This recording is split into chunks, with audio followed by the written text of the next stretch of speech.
You are watching Grace Television.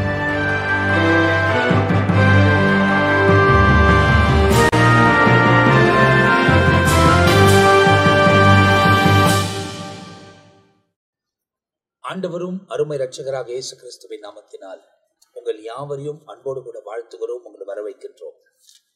தேவனுடைய பெரிதான கிருபையால் சுவிசேஷம் என்ற இன்னொரு எபிசோட்ல உங்களோடு கூட கர்த்தருடைய வார்த்தைகளை பகிர்ந்து கொள்வதில் நாங்கள் மிகுந்த மகிழ்ச்சி அடைகிறோம்.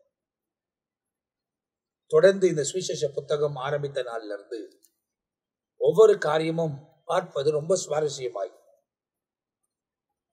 நிறைய காரியங்களை கற்றுக்கொள்ளக்கூடியவர்களால் முன்னேறி கடந்து போவதற்கு தேவன் உதவி செய்கிறார். நாங்கள் ஊழியக்காரர்களும் தேவனால் அபிஷேகம் பண்ணப்பட்டு தேவனுடைய திருசபையை நடத்தி அனுபவ வீதியில பரிசுத்த ஆவியின் உதவியோடு கூட வசனங்களை ஆராய்ந்து நமக்கு தெளிவுபடுத்துவதற்கு ஆவியானவர் நமக்கு உதவி செய்கிறார். போன எபிசோட்ல நீங்கள் பார்க்கும்போது மத்தேயு எழுதின சுவிசேஷம் 3ஆம் அதிகாரம் அதுல ஒரு சில வசனங்கள் நாம் தியானித்து தொடர்ந்து இன்றைக்கு நாம் அந்த வசனத்திலிருந்து முன்னேறி கடந்து போக போகிறோம். ஏறக்குறைய 7, 8, 9 வசனங்கள் 3ஆம் அதிகாரத்துல தியானிக்கப்பட்டிருக்கு. தொடர்ச்சியா ஒரு சில காரியங்களை நாம் பார்த்து நாம் அதிகமான சத்தியங்களை அறிந்து கொள்வதற்கு தேவன் நமக்கு உதவி செய்கிறார்.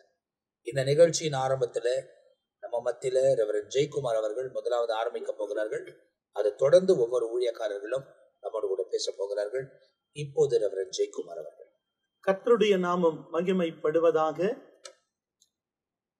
மத்தேயு புத்தகம் 3ஆம் அதிகாரத்தில் இருந்து மார்க்கின் புத்தகம், லூக்காவின் புத்தகம், யோவான் சுவிசேஷ புஸ்தகத்தில் எல்லாம் யோவான் ஸ்நானகனை குறித்து அநேக காரியங்களை குறித்து மறைக்கப்பட்டதான ரகசியங்களையும் சத்தியத்தை குறித்து தேவ ஆவியானவர் அபிஷேகப்பட்ட ஊழியர்கள் மூலமாக பேசிக்கொண்டு வருகிறதை நாம் கேட்டிருக்கிறோம். அதே தொடர்ச்சியாக யோவான் ஸ்நானகன் உடைய 3ஆம் அதிகாரம் மத்தேயின் புத்தகம் 2ஆம் வசனத்திலே மனம் திரும்புங்கள், பரலோக ராஜ்யம் சமீபத்திற்கு என்று பிரசங்கம் பண்ணினான். அது மட்டும் நான் எடுத்துக்கிறேன், பிரசங்கம் பண்ணினான். அப்போ யோவான் ஸ்நானகனுடைய பிரசங்கம் என்று சொல்லி ஒரு தலைப்பை கொடுத்து நாம் பேசுவோம் என்று சொன்னால் அநேக காரியத்தை குறித்து அவர் பிரசங்கிக்கிறார். அவர் பிரசங்கிக்கிற நோக்கம், அவர் பிரசங்கிக்கிற ஒவ்வொரு காரியமும் ஒரு மனுஷனை ரட்சிப்பின் பாதையிலும் மனம் திரும்புதலுக்கு ஏற்ற பாதையிலும், விசேஷமாக சொன்னால் ஞானஸ்தானத்தை கொடுக்கிற அளவுக்கு அவர் பிரசங்கம் பண்ணியிருக்கிறார். ஏதோ வெட்டு கதையோ வீண் கதையோ கட்டுக்கதையோ தேவையில்லாத வார்த்தைகளை சொல்லி நேரத்தை அவர் கடத்தவில்லை. அவருடைய பிரசங்கத்தை கேட்டவர்கள் எல்லாம் மனம் திரும்புதல் ஏற்றதான ஞானஸ்தானத்தை பெற்றிருக்கிறார்கள். அப்படி என்றால் பிரசங்கம் என்றால் என்ன? தேவனுடைய வார்த்தை, கர்த்தர் என்ன சொல்கிறாரோ, ஆவியானவர் எந்த வார்த்தைகளை கொடுக்கிறாரோ அதை கொண்டு பேசும் பொழுதுதான் ஒவ்வொரு ஆத்துமாக்களும் ரட்சிப்பை பெறும்.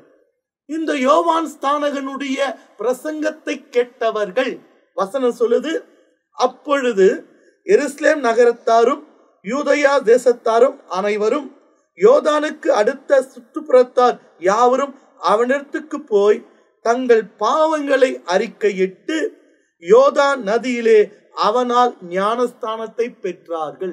அப்போ ஒரு பிரசங்கம் ஒரு மனுஷனை மனம் திரும்புதலுக்கு ஏற்றதாகவும் அவரை ஞானஸ்தானத்துக்குள்ளாக வழி நடத்துக்கு ஏதுவாக நம்முடைய பிரசங்கள் அமைய வேண்டும் என்பதற்கு யோவானுடைய பிரசங்கம் நமக்கு முன்மாதிரியா இருக்கிறது. அதுல யார் வந்தாங்களா?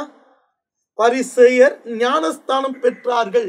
அப்ப ஞானஸ்தானம் என்பது வேதத்தில் ஏற்கனவே தேவ ஊழியர்கள் தெளிவான சில காரியத்தை சொன்னாங்க. இப்ப யோவான் கொடுத்த ஞானஸ்தானத்துக்கும் ஆண்டவராகிய இயேசு கிறிஸ்துவின் மூலமாக அவர் கொடுத்த கட்டளையின் மூலமாக எடுக்கிற ஞானஸ்தானத்துக்கும் என்ன வித்தியாசம்? இது நாம் தெளிவாக புரிந்து கொள்ள வேண்டும். யோவான் ஸ்நானகனுடைய கொடுக்கப்பட்ட ஞானஸ்தானம் மனம் திரும்புதல் ஏற்றதான ஞானஸ்தானத்தை பெறும்படியாக தங்கள் பாவங்களை அறிக்கையிட்டு மனம் திரும்புதலுக்கு ஏற்றதான அவர்கள் ஞானஸ்தானத்தை பெற்றார்கள் யோவான் ஸ்நானகன் மூலமாக. ஆனால் இந்த கிருபையின் காலத்திலே நாம் எடுக்கிற ஞானஸ்தானம் மனம் திரும்பி பாவ அறிக்கை செய்து அந்த பாவங்கள் ஆண்டவராகிய இயேசு கிறிஸ்துவின் இரத்தத்தினாலே கழுவப்பட்டு சுத்திகரிக்கப்படுகிறதான இந்த ஞானஸ்தானமாக இருக்கிறது. யோவான் ஸ்தானம்ல எடுக்கிற ஞானஸ்தானம் பாவத்தை மூடினதை தவிர பாவங்கள் சுத்திகரிக்கப்படவில்லை. இயேசு கிறிஸ்துவின் இரத்தமே மனுஷனுடைய பாவத்தை நீங்களாக்கி சுத்திகரிக்கிற தன்மை உடையது. ஆகையால் தான் இயேசு கிறிஸ்து நியாயப்பிரமாணத்தின் பாவ நிவர்த்திக்காக ஆடுகளையும் புறாக்குஞ்சுகளை வாங்கி பலியிட்டார்கள். ரத்தத்தை சிந்தப்பட்டது. அந்த ரத்தம் எல்லாம் மனுஷனுடைய பாவத்தில் இருந்து சுத்திகரிக்கிற தன்மை உடையதாக இல்லை. மனுஷனுடைய பாவத்தை மூடியது. ஆனால் இயேசு கிறிஸ்துவின் ரத்தம் மாத்திரமே மனுஷனுடைய பாவத்தை சுத்திகரிக்கிற வல்லமுடையதாக இருக்கிறது. இயேசு கிறிஸ்துவின் ரத்தம் சகல பாவங்களை நீக்கி நம்மை சுத்திகரிக்கும். ஆகையாலே யோவான் கொடுத்த ஞானஸ்தானம் மனம் திரும்புதலுக்கேற்ற ஞானஸ்தானம். இயேசுவின் மூலமாய் அவர் கொடுத்த கட்டளையின்படி பிதா குமாரன் பரிசுத்த ஆவி நாமத்தினால பெறுகிற ஞானஸ்தானம் இயேசு ரத்தத்தினால கழுவப்பட்டு ரட்சிப்பின் அடையாளமாய் இருக்கிற நிவர்த்தி செய்யக்கூடிய பாவத்திலிருந்து விடுதலையாக்கி நிவர்த்தி செய்கிற ஞானஸ்தானம். கட்டாய ஞானஸ்தானம் எடுக்கணும் என்பதற்கு வேதத்திலே எத்தனையோ ஆதாரங்கள் உண்டு. விசேஷமாய் 1 கொரிந்தியர் 10ஆம் அதிகாரம் 1ஆம் வசனத்திலிருந்து வாசிக்கலாங்க. வாசித்து பாருங்க. 1 கொரிந்தியர் 10:1. இப்படி இருக்க சகோதரரே நீங்கள் எவைகளை அறிய வேண்டும் என்றால் நம்முடைய பிதாக்கள் எல்லோரும் மேகத்தின் கீழ் இருந்தார்கள். எல்லோரும் சமுத்திரத்தின் வழியாக நடந்து வந்தார்கள். எல்லோரும் மோசேக்குள்ளாக, நல்ல கவனிங்க, எல்லோரும் மோசேக்குள்ளாக மேகத்தினாலும் சமுத்திரத்தினாலும் ஞானஸ்தானம் பண்ணப்பட்டார்கள். யார் இவர்கள்?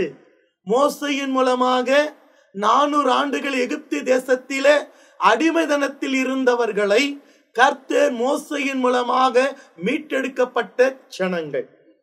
அப்ப மீட்டெடுக்கப்பட்ட ஜனங்கள் மீட்பின் அடையாளமாக இருக்கிறதான ஞானஸ்தானத்தை பெற்றார்கள். இந்த ஞானஸ்தானத்தில திருத்துவம் இருக்கிறதை பார்க்க முடிகிறது. எப்படி? எல்லோரும் மோசேக்குள்ளாக. மோசே என்பவர் இயேசுக்கு முன்மாதிரி அடையாளமாக இருக்கிறார். மோசேக்குள்ளாக மேகத்தினாலும், இவர் பிதாவாகிய தேவனை குறிக்கும். மேகம் என்பது மேகத்திலிருந்து தேவன் பேசுகிறார், தேவனை குறிக்கும். 3வது சமுத்திரத்தினாலும், சமுத்திர பரிசுத்த ஆவியாகிய தேவனை குறிக்கும். அப்போ மோசேக்குள்ளாக மேகத்தினாலும் சமுத்திரத்தினாலும் என்ன செய்யப்பட்டார்களா? ஞானஸ்தானம் பண்ணப்பட்டார்கள். ஞானஸ்தானம் பண்ணப்பட்டார், எடுத்துக்கொண்டார்கள் இல்ல. அவங்கள அப்ப எடுத்துக்கிறதுல ஞானஸ்தானம் ஒருவர் கொடுக்கணும். அவர் தான் பிதா குமாரன் பரிசுத்தாவி நாமத்தினாலே ஞானஸ்தானம் பண்ணப்பட்டார்கள். அப்படி என்றால் ஒவ்வொரு ரட்சிப்பின் அடையாளம் இயேசுவை ரட்சகராய் ஏற்றுக்கொண்டவர்கள், பாவ அடிமையிலிருந்து மீட்கப்பட்டவர்கள் கட்டாயம் அவர்கள் எடுக்க வேண்டியது, நான் ரட்சிக்கப்பட்டிருக்கிறேன், இயேசுவை ரட்சகராய் ஏற்றுக்கொண்டே இருக்கிறேன் என்பதற்கு அடையாளம் ஞானஸ்தானம் தான். ஒருவேளை கிறிஸ்துவ பெயர் இருக்கிறதுனால நமக்கு பரலோக ராஜ்யம் கிடையாது. மனம் திரும்பி பாவரிக்கை செய்து இயேசுவின் ரத்தத்தினால் கழுவப்பட்டு பிதா குமாரன் பரிசுத்த ஆவியினால ஞானஸ்தானம் பெறுகிறவருடைய பெயர்களே ஜீவ புஸ்தகத்தில் எழுதப்படும். இந்த இடத்துல பார்க்கிறோம், யோவான் ஸ்நானகனுடைய பிரசங்கத்தை கேட்டவர்கள் என்ன எடுத்தாங்க? ஞானஸ்தானத்தை எடுத்தாங்க.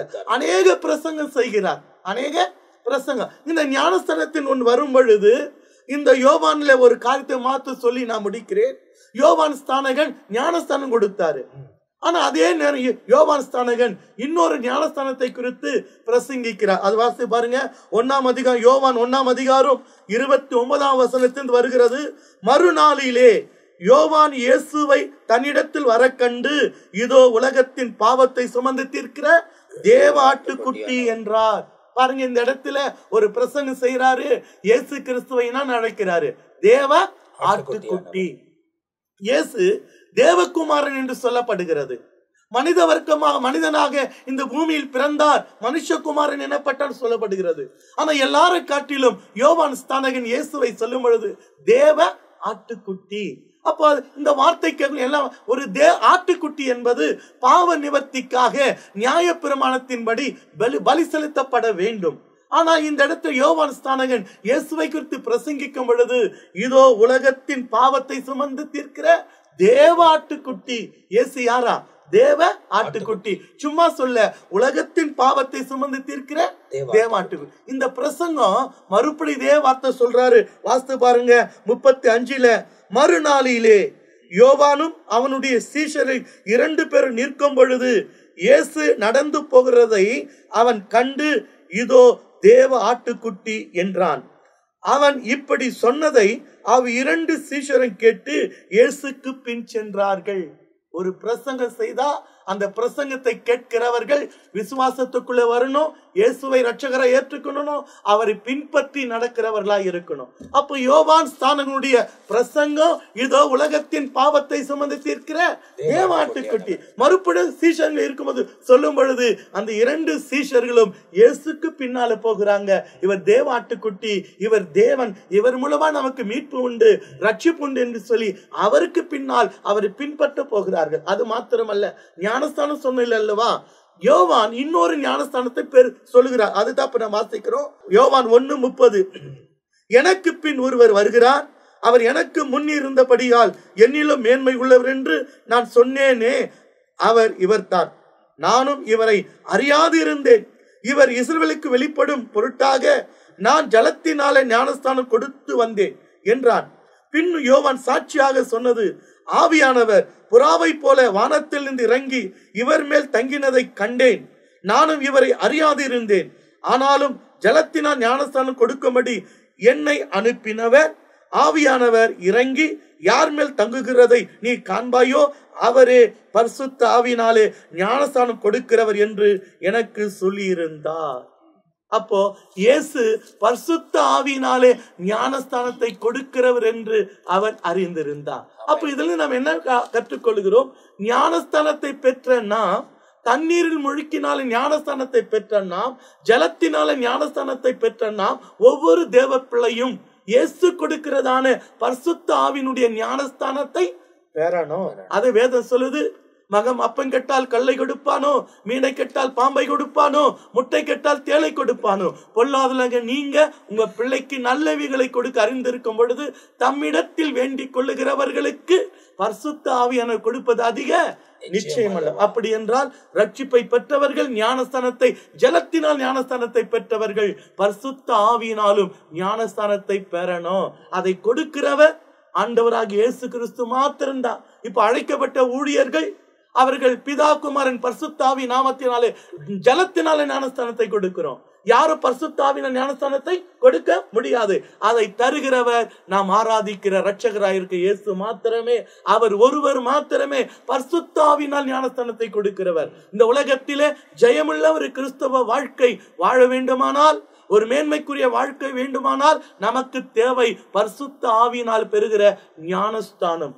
அப்படி பெற்றாதான் நாம் கிறிஸ்துக்காக சாட்சியாய் வாழ முடியும், நிலைத்திருக்க முடியும், மேன்மையான ஊழியத்தை செய்ய முடியும், கர்த்தரே தெய்வம் என்று அறிக்கையிட முடியும். ஏன்னா ஆவியானவர் வரும்பொழுது சகல சத்தியத்திலே நம்மை வழி நடத்துகிறவராக இருக்கிறார். அப்போ இதை குறித்து ரொம்ப ஆணித்தரமாய் ஒவ்வொரு வசனமும் தியானித்துக் கொண்டு வருகிறோம். ஆனா நிறைய எபிசோடுகள் தொடர்ந்து இதை குறித்து சொல்லப்பட்டு கொண்டிருக்கிறது. இதுக்கு இன்னும் கூடுதலாக நம் மத்தியில பிஷப் ரெவரண்ட் பென்னி எஸ்ஐ அவர்கள் நம்மோடு கூட பகிர்ந்து கொள்ள போகிறார்கள். நாம் ரொம்ப துல்லியமாய் அவைகளை கவனிக்க போகிறோம்.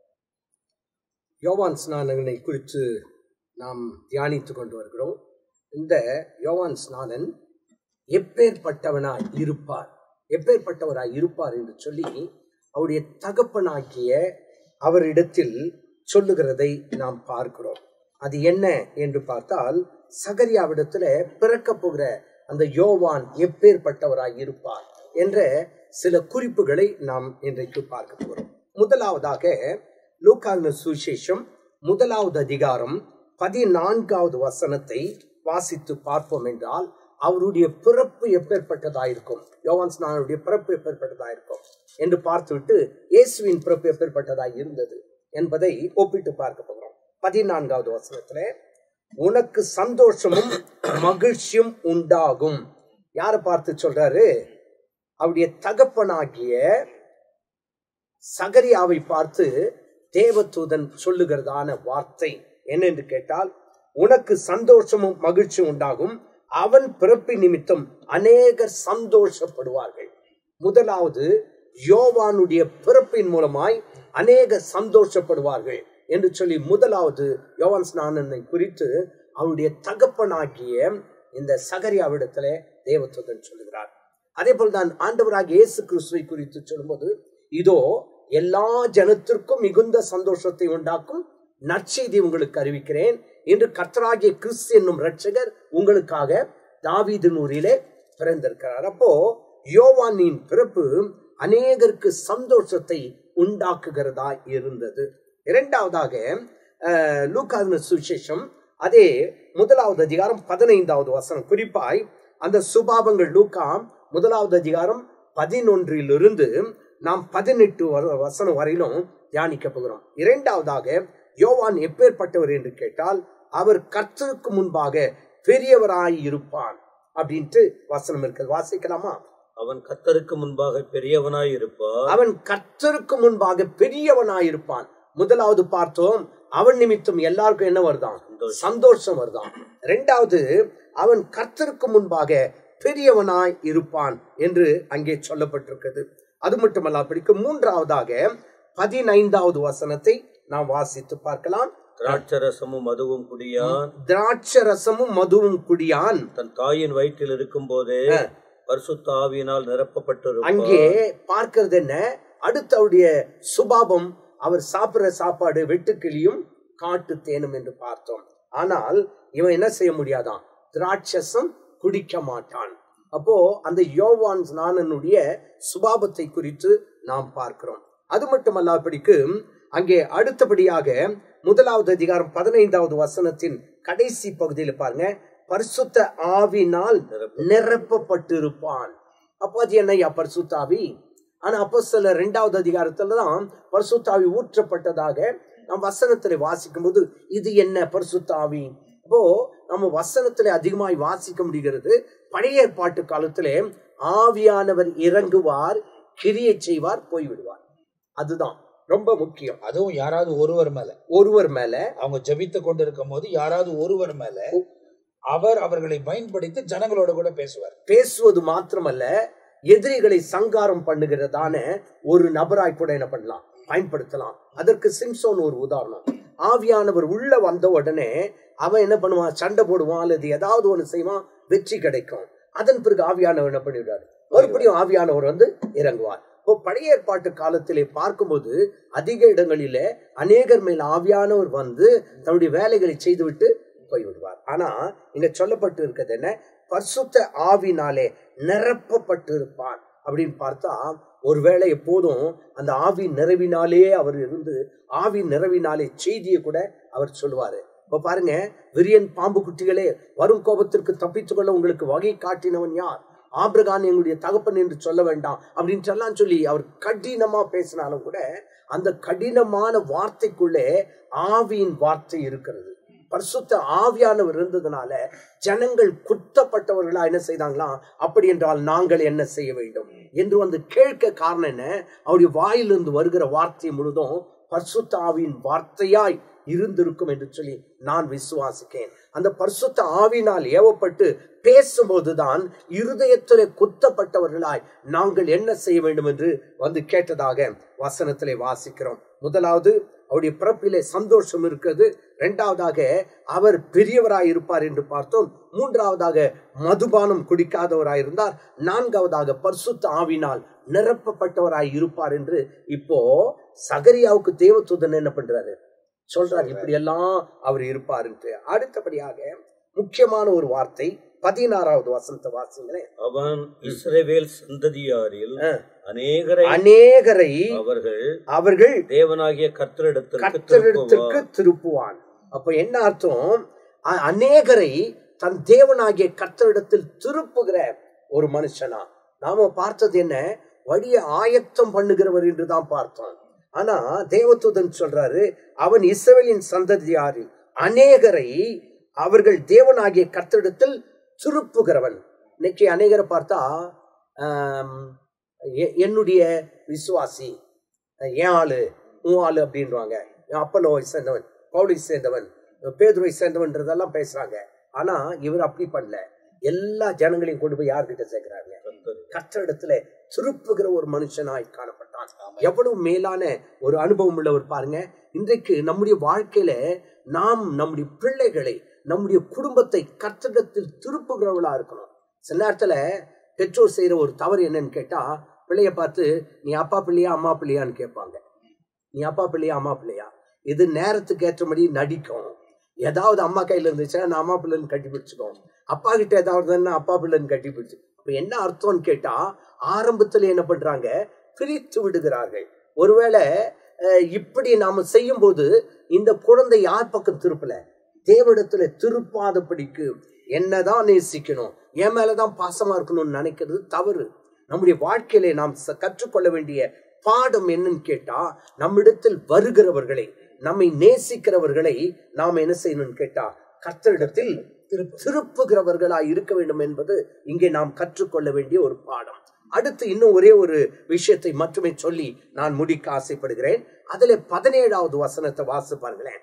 17வது வசனம். பிதாக்களுடைய இருதயங்களை பிள்ளைகள் இடத்திற்கும், நல்லா கவனிங்க, பிதாக்களுடைய இருதயத்தை பிள்ளைகள் இடத்திலும் கீழ்ப்படியாதவர்களை நீதிமானுடைய ஞானத்திற்கும் திருப்பி உத்தமமான ஜனத்தை, நல்லா கவனிங்க, உத்தமமான ஜனத்தை கர்த்தருக்கு ஆயத்தப்படுத்தும்படியாக.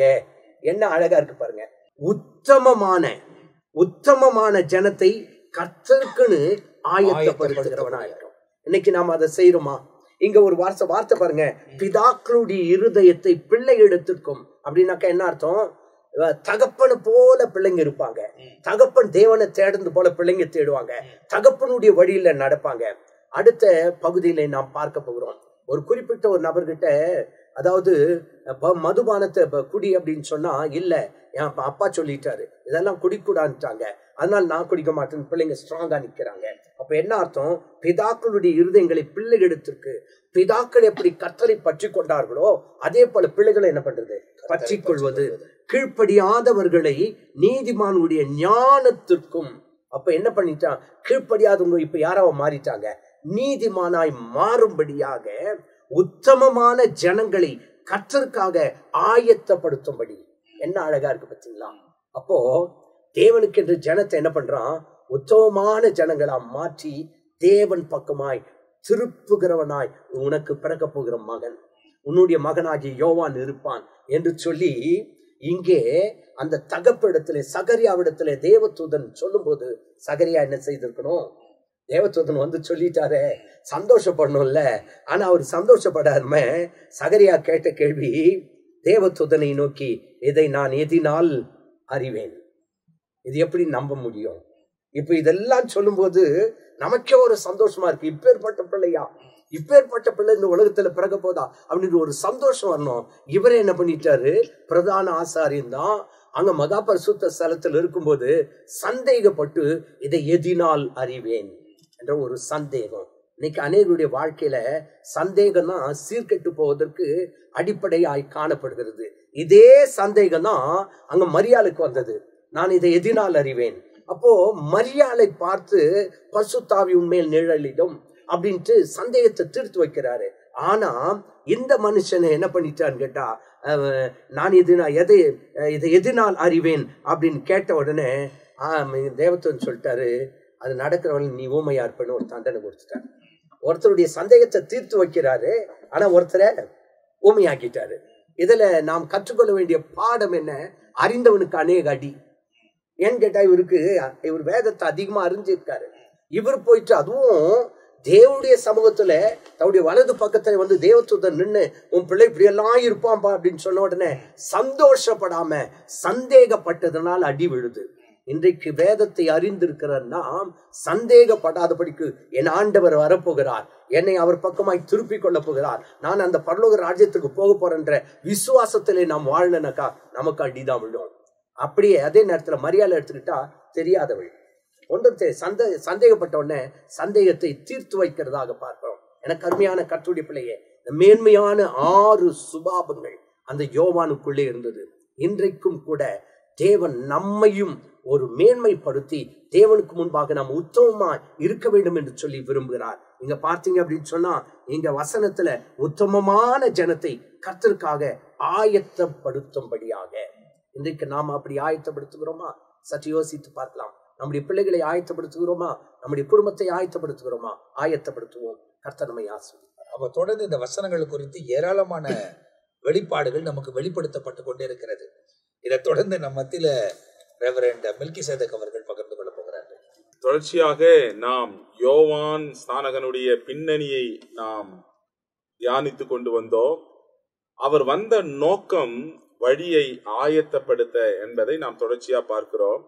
7ஆம் வசனத்திலே நாம் பார்க்கும் பொழுது, பரிசேயரிலும் சதுசேயரிலும் அநேகர் தன்னிடத்தில் ஞானஸ்தானம் பெறும்படி வருகிறதை அவன் கண்டு, விரியின் பாம்பு குட்டிகளே, வருகிற கோபத்திற்கு தப்பித்துக் கொள்ள உங்களுக்கு வகை காட்டினவன் யார் என்று சொல்லி தைரியமா அவர்களோட பேசுறான். 8ஆம் வசனத்துல மனம் திரும்புதலுக்கு ஏற்ற கனிகளை கொடுங்கள்.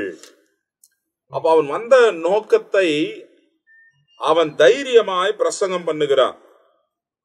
இங்க நம்ம பார்க்கும் பொழுது இவர்கள் எப்பொழுதுமே விவாதத்தை செய்கிறவர்கள், வேத ஆராய்ச்சி பண்ணி அதை தங்களுக்கென்று அதிலிருந்து குற்றம் கண்டுபிடிக்கிறவர்களாக இவர்கள் காணப்பட்டார்கள். இந்த பரிசேயர்கள் என்று சொன்னால், பாரசீஸ் என்று சொன்னால், அதுல ஒரு டெபினிஷன் கொடுத்திருக்கிறாங்க. நான் ஒன்னு சொல்றேன். P for proud, அவர்கள் பெருமை உள்ளவர்களாக இருந்தார்கள். H for hypocritics, மாயமாலக்காரர்களாக அவர்கள் இருந்தார்கள்.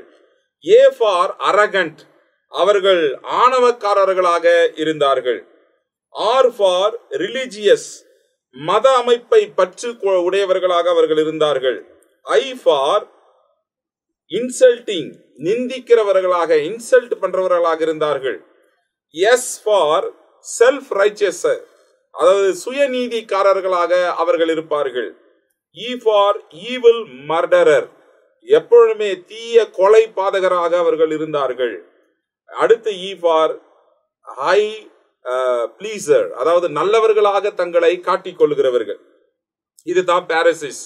இவருடைய குணங்கள் என்ன என்று சொல்லி பார்க்கும்போது, பெருமை உள்ளவர்கள், வேஷதாரிகள், ஆணவ கொலைக்காரர்கள், மத சார்பு இருக்கிறவர்கள், மற்றவர்களை நிந்திக்கிறவர்கள், சுயநீதிக்காரர்கள், தீய கொலைபாதகர்கள், நல்லவர்களாக காண்பிக்கிறவர்களாகவே இவர்களுடைய குணாதிசயங்கள் காணப்படும். இங்கே அவன் சொல்லும் பொழுது சொல்லுகிறான் பாருங்க, 7ஆம் வசனத்துல, வரும் கோபத்துக்கு உங்களை தப்பினவன் யார்? வரும் கோபத்துக்கு தப்பித்துக் கொள்ள உங்களுக்கு வகை காட்டினவன் யார்? அப்போ ஒருவர் மனம் திரும்பாத பட்சத்தில் அவர்களுக்கு கேடு வரப்போகிறது, ஆபத்து வரப்போகிறது. அந்த ஆபத்துக்கு உங்களை தப்பித்துக் கொள்ளுகிறவன் யார்? உங்களுக்கு யார் வகை காட்டினது? அவர் இயேசுவை குறித்து வகை காட்டுறார், வழியை காட்டுறார். உலக இரட்சகரை குறித்து அவர் காண்பிக்கிறார். மனம் திரும்புவதற்கேற்ற ஞானஸ்தானம் கீழ்ப்படிய வேண்டும் என்பதை அவர் இவர் இப்படி பிரசங்கம் பண்ணி கொண்டிருக்கும் பொழுது கீழே நீங்க வருவீங்கன்னா, இயேசு கிறிஸ்துவே யோவானால் ஞானஸ்தானம் பெறுவதற்கு பரிசுத்த ஆவியினாலே ஏவப்பட்டு அவர் அங்கே வருகிறார். இயேசுவை அடையாளம் காட்டும் பொழுது இந்த யோவான் ஸ்நானகன், இதோ உலகத்தின் பாவங்களை சுமந்து தீர்க்கிற தேவ ஆட்டுக்குட்டி என்று சொல்லி இயேசுவை அடையாளம் காட்டுகிறார், அறிமுகப்படுத்துகிறார். அவருக்கு தண்ணீர்ல இயேசு இறங்கி இவனால ஞானஸ்தானம் பெறும்போது இவன் தடை செய்கிறான். ஆண்டவரே, நான் உம்மாலே ஞானஸ்தானம் பெற வேண்டியதா இருக்க, நீர் என்னிடத்தில் வரலாமா? இயேசு கிறிஸ்துவை குறித்து அவன் அடையாளம் காட்டும் பொழுது சொன்னா, அவருடைய பாதரட்சியை சுமப்பதற்கும், இன்னொரு இடத்துல சொல்லப்படுகிறது அவருடைய பாதரட்சியின் வாரை கழற்றுவதற்கு நான் பாத்திரன் அல்ல. அப்ப பாருங்க, 6 மாதம் பெரியவன் என்ற அந்த பெருமை கூட யோவான் ஸ்நானகனுக்குள் இல்ல. தான் வந்த நோக்கம் கிறிஸ்துவுக்கு வழியை ஆயத்தப்படுத்த வேண்டும் என்ற அந்த தாழ்மையின் குணம் அவனுக்குள் இருந்தது. அப்போ ஞானஸ்தானம் நாம் எடுக்காவிட்டால் நமக்கு கேடு வரும் என்று வேதத்துல நாம பார்க்கிறோம். எல்லோரும் இன்னைக்கு இப்பேற்பட்ட இந்த கோபத்திற்கு நாம் தப்பினவர்களாய் மாற வேண்டும். வருகிற இந்த ஆக்கினைக்கு நாம் தப்பித்துக் கொள்ள நாம் தேவனுடைய வசனத்துக்கு கீழ்ப்படிந்தே ஆக வேண்டும். ஆகினால்தான் இவன் சொல்லும் பொழுது சொல்லுகிறான், மனம் திரும்புவதற்கேற்ற ஞானஸ்தானத்தை நீங்கள் பெறுங்கள். நீங்கள் மனம் திரும்புதலுக்கு என்று ஏற்கனவே பாஸ்டர் ஜெயக்குமார் அவர்கள் முந்தின எபிசோட்ல அவர் பேசிட்டாரு. அதாவது யோவான் கொடுத்த ஞானஸ்தானம் மனம் திரும்புதலுக்கு ஏற்ற ஞானஸ்தானம். சில பேர் இதுலயும் குழப்பிடுவாங்க. பாத்தியா, யோவான் ஞானஸ்தானம் கொடுத்தான், பிதா குமாரன் பரிசுத்தாவின் நாமத்தினால கொடுக்கவில்லை என்று சொல்லி. சீஷர்கள் கர்த்தராகிய இயேசு கிறிஸ்துவின் நாமத்தினால கொடுக்க காரணம் என்ன என்றால், அந்த முதல் நூற்றாண்டிலே இயேசுவை மேசியாவாக அக்காலத்து ஜனங்கள் ஏற்றுக்கொள்ளவில்லை. ஆகினால் தான் பேதுரு தைரியமாய் பிரசங்கம் பண்றான். நீங்கள் நிந்தித்து நீங்கள் கொலை செய்த இயேசுவையே தேவன் பரிசுத்த ஆவினாலும் வல்லமையினாலும் நிரப்பினார், அவரைத்தான் மரித்தோர்ந்து உயிரோடு எழுப்பினார் என்று சொல்லி அவரை உயர்த்தி காண்பிக்க, கர்த்தராகி இயேசு கிறிஸ்துவின் நாமத்தினாலே உங்களுக்கு ஞானஸ்தானம் கொடுக்கிறோம் என்று அவர்கள் சொன்னார்கள். இதுதான் அதாவது சபையின் சரித்திரத்தில் இருக்கிறது. அநேகர் என்ன பண்ணுவாங்க, இயேசு சொன்னாரு, சீஷர்களே அதை ஃபாலோ பண்ணலையே, பிதா குமாரன் பரிசுத்தாவின் நாமத்தில் ஞானம் கொடுக்கவில்லையே என்று சொன்னால், சிஷ்யுடைய கட்டளை வேறாய் இருந்தாலும் ஆண்டவுடைய கட்டளை அவர் பரத்துக்கு எடுத்துக்கொள்ளப்படும் போது அவர் கொடுத்த கட்டளை, ஆகையால் நீங்கள் புறப்பட்டு போய் சகல ஜாதிகளையும் சீஷராக்கி பிதா குமாரன் பரிசுத்த ஆவியின் நாமத்தினாலே அவர்களுக்கு ஞான ஸ்நானம் கொடுங்கள் என்பது ஆண்டவுடைய கட்டளையாயிருக்கிறது. நான் கட்டளை இட்டவைகளை அவர்களும் கை கொள்ளும்படி அவர்களுக்கு உபதேசம் பண்ணுங்கள். இதோ உலகத்தின் முடிவு பரியந்தம் சகல நாட்களிலும் நான் உங்களோடு கூட இருக்கேன். அப்படி என்றால் ஞான ஸ்நானம் என்பது ஆண்டவராகிய இயேசு கிறிஸ்து கொடுத்த கட்டளையின்படி பிதா குமாரன் பரிசுத்த ஆவியின் நாமத்தாலே அவர்களுக்கு ஞான ஸ்நானம் கொடுத்து அப்படின்னு. அதுதான் இப்போ அவரு மில்கி அவங்க என்ன சொல்ல வராங்க அப்படின்னா, அவர்கள் அந்த நாட்களில் ஏற்றுக்கொள்ளாததுனால அவர்களுக்கு அதை புரிய வைக்கும்படி அவர்கள். அது மாத்திரமல்ல, முதலாவது நூற்றாண்டிலிருந்து 4வது நூற்றாண்டு வரை இயேசுவின் நாமத்தை சொன்னாலே மரண தண்டனை, அவருடைய நாமத்தை சொல்லக்கூடாது என்று சொல்லி ரோமர்கள் மூலமாக யூதர்கள் மூலமாக அநேக பாடுகள் இருந்தது. இயேசுவின் நாமத்தை சொல்லக்கூடாது. அதனால அந்த வைராக்கியத்துல என்ன செய்யறாங்க, எதை செய்தாலும் இயேசுவின் நாமத்திலே செய். ஏனென்றால் இயேசுவின் நாமத்தை சொன்னால் மரண தண்டனை என்ற அளவுக்கு கூட சட்டம் இருந்திருக்கிறது. அதனால் அந்த வைராக்கியத்தினால அவர்கள் எதை செய்தாலும் இயேசுவின் நாமத்தை உயர்த்தும்படியாக இயேசுவின் நாமத்தை உச்சரித்து இருக்கிறார்கள். ஆனால் ஞானஸ்தானம் பெறும் பொழுது இயேசு கொடுத்த கட்டளை பரமேறுவதற்கு முன்பாக மத்தேயின் புத்தகம் 28 அவர்கள் சீஷருக்கு கற்றுக் கொடுத்த காரியம், நீங்கள் உலகமெங்கு போய் அநேகரை சீஷராக்கி பிதா குமாரன் பரிசுத்தாவின் நாமத்தில் ஞானஸ்தானத்தை கொடுத்து நான் உங்களுக்கு கட்டளையிட்டவைகளை அவர்களும் கை கொள்ளும்படி அவர்களுக்கு உபதேசம் பண்ணுங்க, இதோ உலகத்தின் கடைசி சகல நாட்டில் உங்களோடு கூட இருக்கிறேன்னு சொன்னார். யோவான் கொடுத்த ஞானஸ்தானம் மனம் திரும்புதலுக்காக. ஆதி அப்போஸ்தலர்கள் கொடுத்த ஞானஸ்தானம் இயேசுவை மேசியாவாக ஏற்றுக்கொள்ளாததினால் கர்த்தராகிய இயேசு கிறிஸ்துவின் நாமத்தினாலே கொடுத்தார்கள். ஆனா இயேசு எடுக்க சொன்னது பிதா குமாரன் பரிசுத்த ஆவியின் நாமத்தினாலே ஞானஸ்தானம், மனம் திரும்புதலுக்கு ஏற்ற கனிகளையும் நாம் கொடுக்க வேண்டும். அப்போ இந்த இடத்துல தொடர்ச்சியா நம்ம மத்தியில இந்த எபிசோடு முடிவதற்கு முன்பதாக நம்ம ஜான் பீட்டர் ஐயா சில காரியங்களை நம்மோடு கூட பகிர்ந்து கொள்ள போகிறோம். ஞானஸ்நானம் எடுத்த ஒருவர் எப்படி வாழ வேண்டும்? கனி கொடுக்க. சடங்காச்சாரமாய் ஞானஸ்நானம் எடுத்தால் அதுல எந்த பலனும் இருக்காது.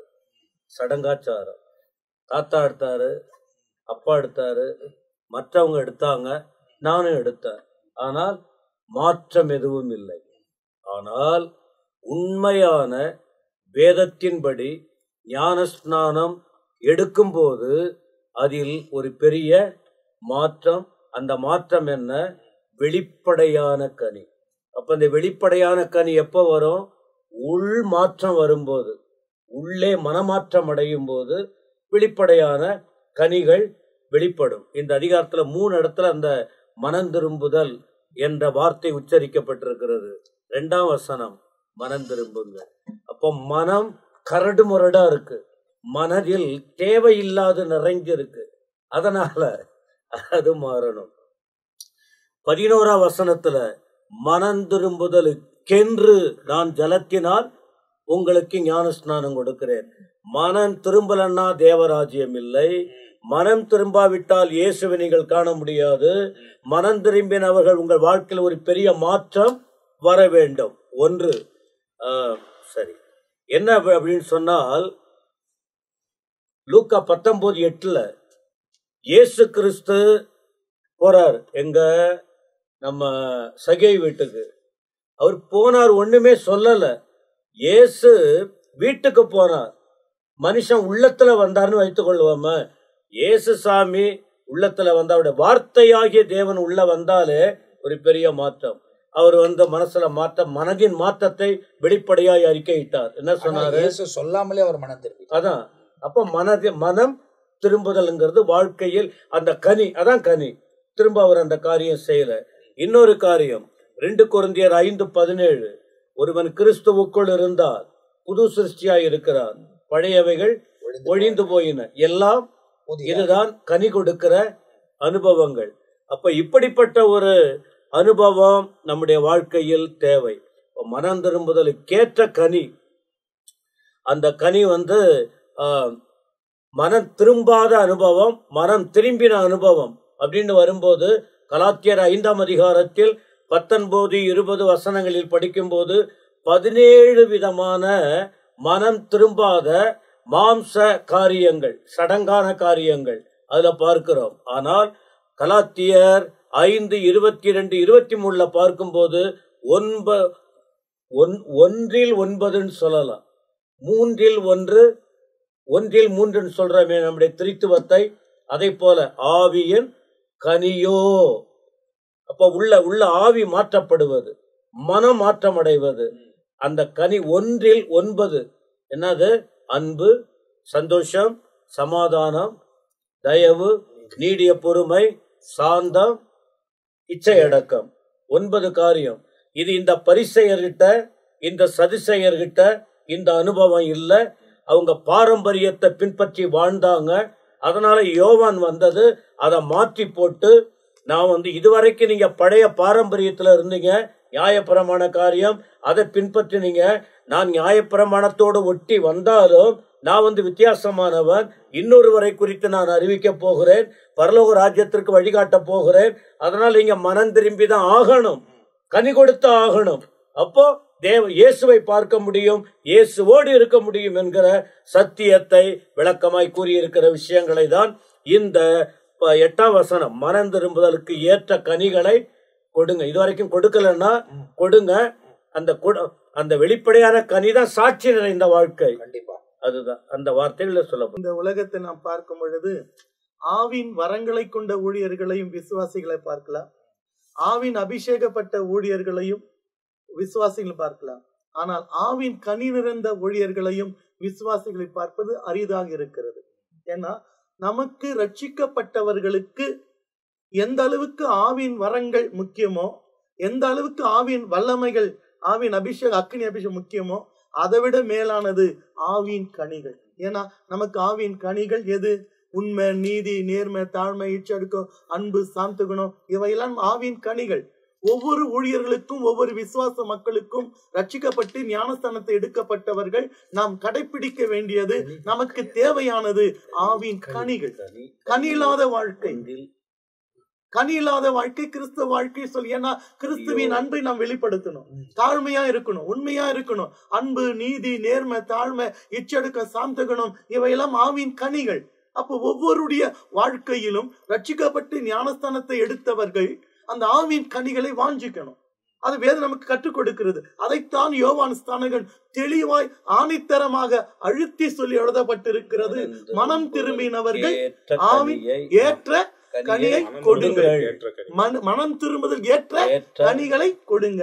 அதுபோல கிறிஸ்துவை இரட்சகராக ஏற்றுக்கொண்ட நீயும் நானும் பார்க்கிறவர்கள் எல்லாரும் ஆவின் கனிகளை கொடுத்து கர்த்தருக்காக சாட்சியாக நாம் வாழ்வோம். அப்போ தொடர்ச்சியா நிறைய வசனங்கள் பேசப்படுகிறது. இன்னும் ஏராளமான காரியங்கள் இந்த பகுதியில் அடங்கி இருக்கிறது. நமக்கு நேரம் முடிகிறதுனால அடுத்த எபிசோடுக்குள்ள நம்ம கொண்டு போகிறோம். இதுவரை இந்த நிகழ்ச்சியை பார்த்து கொண்டு இருந்தீங்க. தொடர்ந்து வேதத்தை நல்லா ஆராயுங்க, தியானம் பண்ணுங்க. கூடுதலான வெளிப்பாடுகளை தேவன் இந்த நிகழ்ச்சி வாயிலாய் உங்களுக்கு அறிவித்துக் கொண்டிருக்கிறார். வசனங்களை கேளுங்கள், வசனத்தின்படி நடங்கள். மனம் திரும்பின ஒரு வாழ்க்கை. ஞானஸ்தானம் ரொம்ப முக்கியம். ஞானஸ்தானம் பெற்ற பிறகு கனி ரொம்ப முக்கியம். கனி உள்ள ஒரு வாழ்க்கை தான் தேவனுக்கு பிரியமானது. அதை குறித்து யோவான் ஸ்நானகன் இயேசு கிறிஸ்து அவைகளை சொல்லுவதற்கு முன்பதாகவே சொல்ல ஆரம்பிக்கிறார். அதுக்கு பிறகு நம்ம கீழே இன்னும் தியானிக்கும் போது இயேசுவும் ஏராளமான காரியங்களை அதை குறித்து பேசி இருக்கிறதை நாம் பார்க்க போகிறோம். இவைகள் எல்லாம் தொடர்ந்து வரக்கூடிய தொடர்ச்சியாய் போடப்படுகிற இந்த சுவிசேஷம் என்ற நிகழ்ச்சியில் உங்களுக்காக வழங்கப்படும். இந்த நேரத்தில் தன் நேரங்கள் எல்லாம் ஒதுக்கி தொடர்ந்து தம்முடைய ஊழியக்காரர்கள் நம் மத்தியில் வந்து தேவனுடைய நாமத்தை மகிமைப்படுத்துகிறார்கள். அவங்க யாவருக்கும் என்னுடைய நன்றிகளையும் வாழ்த்துக்களையும் தெரிவித்துக் கொள்கிறேன். தொடர்ந்து நாம் முன்னேறி கடந்து போகிறோம். இப்பொழுது இந்த நேரம் முடிகிறபடியால் அடுத்த எபிசோட்ல மீதியான காரியங்களை பார்ப்போம். நாங்க 5 பேர் உங்ககிட்ட விடுதலை பெறுகிறோம். கர்த்தர் உங்களை ஆசீர்வதிப்பாராக. ஆமென்.